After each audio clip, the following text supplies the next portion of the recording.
And again, hello everyone. Izabella Ritz and Amazon Made Simple podcast. Every single time I am trying my best to bring you the most valuable people in our society and Amazon community that are amazing, awesome, and some people that you probably never heard about just because you've never been at the events where I'm going to. And today I have McLean Warren. When we met first time, I was thinking why everyone is around her. Why everybody's saying her hi, hugging her, hanging out with her, and why not me? Like, what is going on? I want to know this person. And the moment I came to her, she said, "Oh, I actually know you, and you had a wedding." And like, she started talking stuff about myself, and I did not realize, like, oh my gosh, I feel so embarrassed because I don't know her, but she does know me. And like, what is going on in this world? So, guys, don't feel embarrassed like I did. So, you better know who is McLean Warren. She's the CEO and she's a founder of the amazing company. Which is doing the copywriting and it's the right buzz. So the copywriting that is making not just your listing pretty and increasing your conversion rate, but at the same time, you will be Googleable, and every single person who will be searching for the type of products that you're selling on Amazon will be able and capable to find it. McLean, welcome to my podcast. Sorry for such a long introduction. I was going to say, that was quite the introduction. I don't know if I can live up to those standards that you set forth. Well, I'm trying to keep up with your standards, so you know, we have to make it valuable. Okay, so tell us a little bit more. Why are you doing writing? Why you decided to do that? Like, isn't it boring? Well, not for me.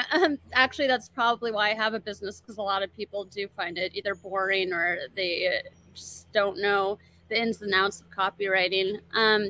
I've always loved to write. I never thought I would be in e-commerce specifically. It actually was kind of not a mishap, but it just kind of sprung on me randomly. I applied for a job for copywriting, but I didn't know it was in the Amazon space. This was about 7 years ago. And I got the job. It was for a pretty well-known marketing company. And essentially I was just doing a copywriting for Amazon listings. That's how I started. And I really just kind of learned the Amazon space from that company. And, yeah, fast forward quite a few years later, I am still doing listing optimizations for Amazon, but I have found that particularly with a lot of companies expanding outside of the Amazon space, moving into other marketplaces or even advertising on social media and selling on those platforms, I was really intrigued by the idea of being able to help brands with their brand voice and find their own personality. And that is really what my passion is. It's one thing to write a listing on Amazon, which I do still love to do, but to be able to capture that brand voice and that uniqueness in your company that separates you from all of your competitors out there, that is not always the easiest feat, right? Because especially if you're in a really competitive space, like say supplements or beauty, there's thousands and thousands, if not millions of other companies competing in the same space as you.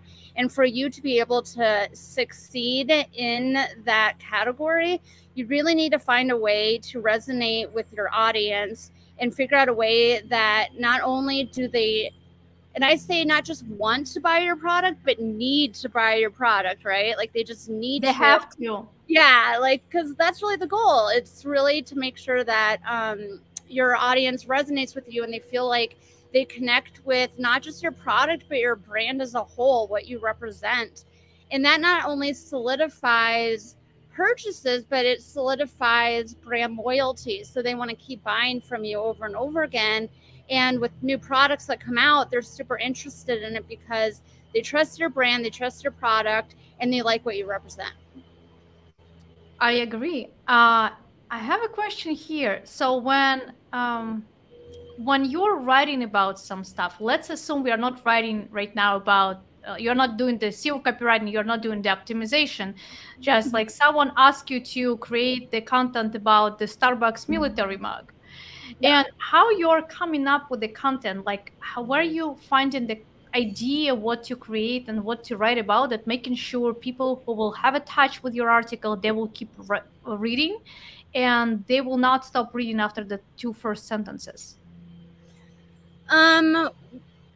Well, I just want to make sure I understand your question. So are you saying like helping with clients that need marketing to help with their advertising? I will rephrase. So how you finding the idea about what do you want to write about this specific product? Because a lot of Amazon sellers, they don't understand and they don't know what to write. They just Yeah. tell you like, I have this mug or I have this candle and I want you to write about it. And they probably will place an order for 200 articles. And here you are, McLean Warren, and 200 articles about the candle. Like, how much you can Yeah. talk about candles?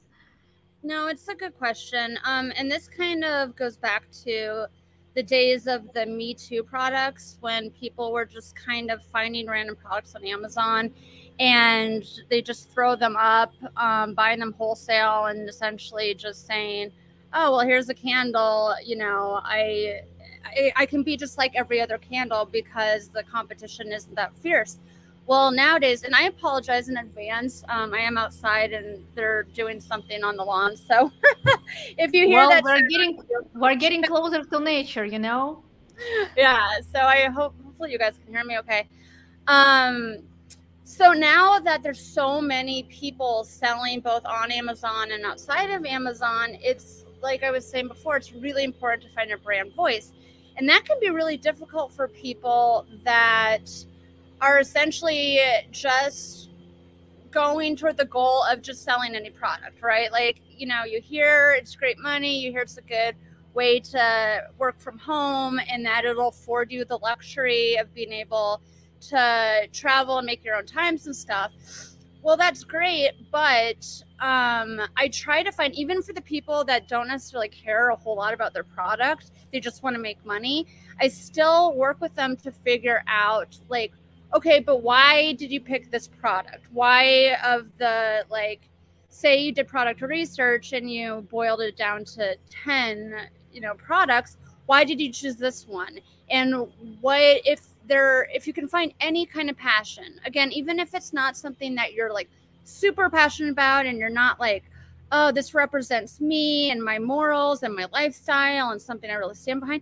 Even if you don't have that oomph that a lot of people have when they do private label, you still need to have some kind of idea what at least your audience, what the audience is passionate about.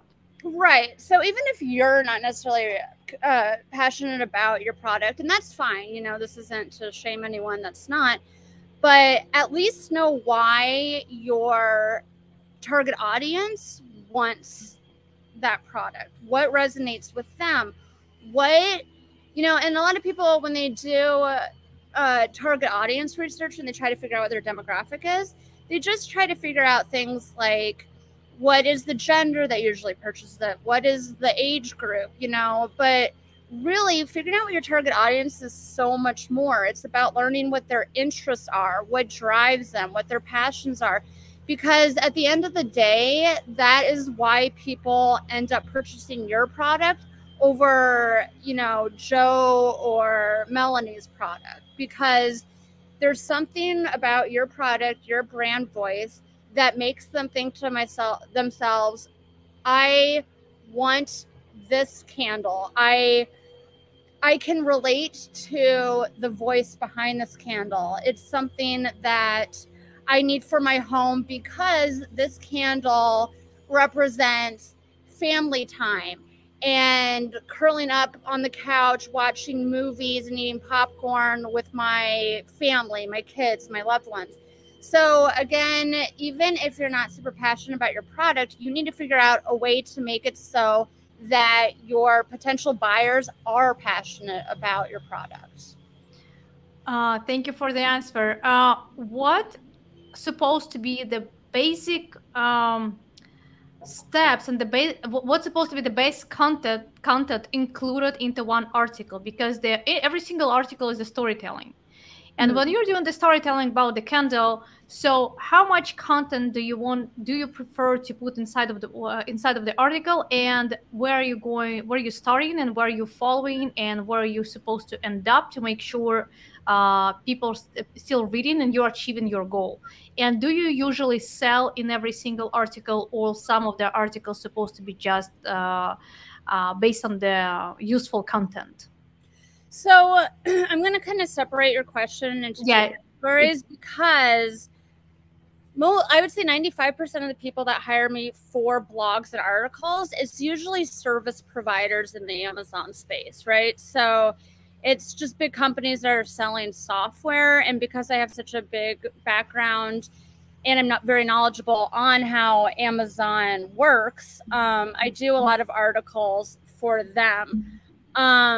But I don't think like that's really what your audience is looking for in terms of what they need or what they might want. So what I'm going to do is switch that to people that hire me for like their web content. Yes, a lot of them do hire me for blogs. But again, and I'm just going to generalize this in general, whether I'm doing web content, blogs, whatever, I really try to answer the who, what, where, when, why, right? So that answers all the questions that a potential your potential buyer is going to want to know. So let's say, for example, I'm doing web content, then I'm going to try to answer all those questions as best as I can within the homepage, so that the person reading it feels like essentially that they're hooked by the time they're at the bottom of just your homepage, you know? Yep. I really try to make sure that, again, whether I'm writing a blog, an article, whatever it is, that people that are reading it feel that human connection to it. Because a lot of the time, whether I'm writing for a service provider who's just talking about technical software stuff, or if I'm writing for someone selling, let's say, kids' toys on their website, either way, like a lot of people have the tendency to get too stuck in what I would call the features of the product. So let's say we're selling kids' toys, people, whether it's on their website or even listing optimizations or their listings, I should say, they get so hung up on like what the product does, right? Like, okay, so I'm selling building blocks. Well, they're, say, made out of bamboo, right? So they're eco-friendly. They last a long time. They're waterproof. They have letters on them, so it can teach kids how to learn to read, stuff like that. Those are the features, right? And those are important to focus on. I mean, people want to know that. But again, say you're selling kids' toys and you're competing with the thousands upon thousands of other people selling kids' toys. Well, they probably have a lot of the same features and characteristics as your product, right? So what are you doing to make someone choose, again, to purchase your kids' toys as opposed to Joe's or Melissa's or whoever else is selling it? Well, that is when it comes down to, again, resonating with the customer. So why do parents purchase kids' toys, right? Yes, it's to keep them occupied, to teach them how to read, stuff like that. But you need to capture the real why. The real why is this so important? And when you do that, it's because people purchase products for two reasons: to make their lives easier or to make it better. That's the only reason people purchase anything. So you need to figure out, how are these kids' toys gonna make this family's life better? That's when you get into trying to create images, content, videos, anything that will make the potential customer think to themselves, oh, I can see myself playing in the kids', toy room with them, experiencing this amazing process where I'm teaching them how to learn, but they're also teaching me how to relearn this stuff. I'm living in the moment. I'm spending quality time with my kids. This is valuable stuff. This is family values right here, right? And that's what's going to make a potential buyer turn into an actual buyer, because you're not just selling them a product, you're selling them this dream of a better, easier life. And that is what a lot of people don't understand. Don't just sell them on the features of your product, sell them on the benefits. How does it benefit them in a real way that, again, makes them not just want to purchase your product one time, but wants to follow your brand for life because you have promised them this amazing experience. Does that make sense? Yeah, it does make sense. So the main purpose is to make sure when the customer, the future buyer is reading the articles, they can associate themselves with this product, and they can imagine like they already feeling that they're using this product, so they want to have it. Not Right. like they do not want to have it, Yeah, because exactly. They need it. They don't just want it, they need it. they need it. And Yeah. that's when you go into the who, what, where, when, why. All of those questions are important, right? But the why is the thing you need to focus on. Why do they need your specific product? If you can explain that to a customer, then they're hooked. Sounds good. And how long supposed to be the article based on your experience? If you're writing, so, and I'm going to kind of circle back to what you were asking earlier with regards to clients that need blogs. So say you have a website and you're selling women's athletic wear. Say it's women's athletic wear that is built specifically for older women that may have like incontinence issues, or stuff that like has like the built-in underwear for women. So when you go to write a blog about that, you don't want to sound super salesy, right? Because people don't want to read stuff where they automatically feel like they're getting sold something to.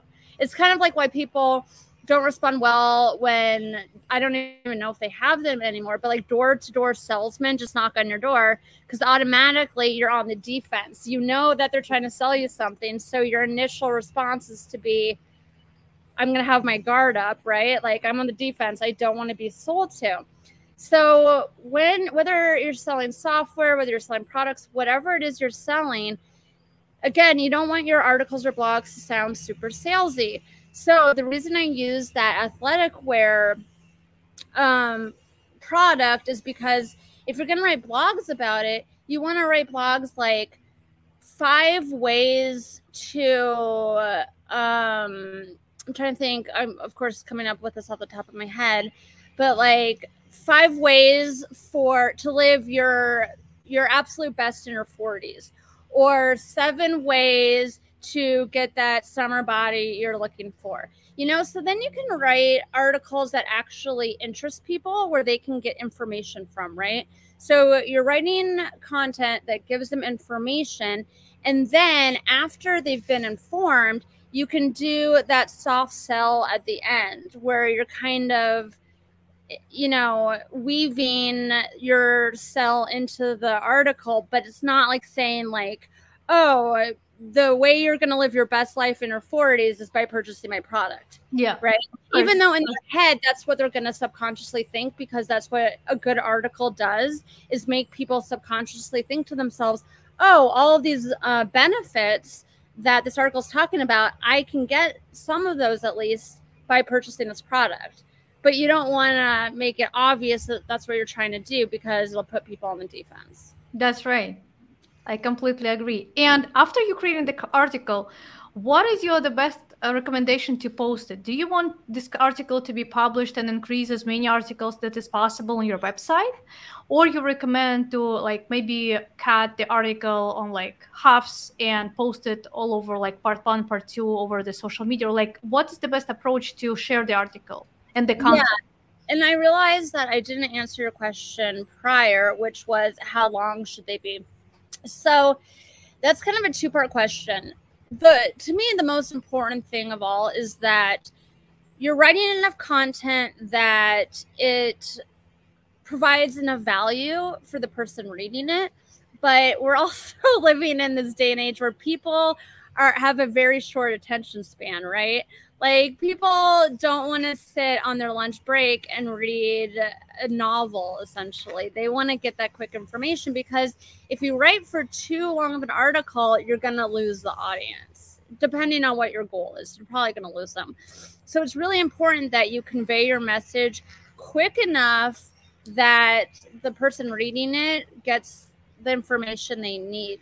Now, from an SEO standpoint, if your goal for a blog isn't just to be informative for the people that are already on your website, if your goal is to also be seen more on Google or be seen higher up in the search results, then for SEO purposes, your blogs or articles should be, it depends who you ask, because different people have different opinions, but I would say around 1,500 words. That's kind of like the spot. Some people would say more, and there are good arguments for why you would want to do more content. But again, my fear is losing that reader. If you write too long, they're not going to read it. And then it doesn't matter how many people have seen your article from Google. If you lose them, it defeats the whole purpose, right? That's right. Yeah, completely agree. And where are we supposed to post it? Oh, okay. So really any social media that you have where it makes sense. What I like to do is, say, for example, you're posting on, again, depending on what you're selling, like LinkedIn wouldn't be the place to necessarily sell products. But let's just use Facebook, for example. If you're going to do a social media blast of an article, what I do is I'll usually take the most interesting or informative part of the article, like say just a few sentences or a paragraph, and I'll use that to be in the actual post I make. So I'll just do quotations, put it in the written section on Facebook, and then post a link to the article. Because if you just kind of say, oh, here's an article about this, sometimes it'll hook the reader, but not always, right? But if you lead with an excerpt from your article, then it'll be more likely to capture the attention of the potential reader, because they're starting to read it, and that's when they get interested, and you're like, oh, I want to read more. And that's how you get people to click on it.